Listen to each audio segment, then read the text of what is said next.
Welcome to Burlap Teachers. Enjoy the video.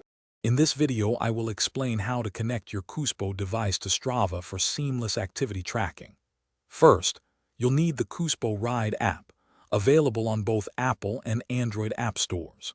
Once downloaded, open the app and create your user account. This initial setup is crucial for managing your device and activity data. Make sure your Coospo bike computer or sensor is fully charged and powered on, ready to be discovered by the app. This ensures a smooth connection process from the very beginning. Now let's pair your Coospo device. Open the Coospo Ride app and find the Devices or My Device section. The app will search for nearby Coospo devices. Select yours from the list. Once paired, you'll see a confirmation indicating your device is ready. Go for your ride, ensuring your Coospo bike computer or sensor is actively recording your data. This data will be stored on your device and later synced to the Coospo Ride app. With your activity recorded, it's time to link Coospo Ride to Strava. Open the Coospo Ride app after your ride to sync the data from your device.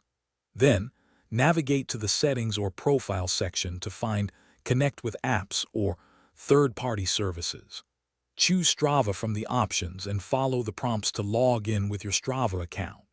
Grant all required permissions to allow your Coospo data to transfer automatically to Strava. Finally, let's confirm your data sync. Open your Strava app or website and check your activities feed. Your Coospo ride should appear there. For future convenience, enable the auto sync feature within the Coospo Ride app settings.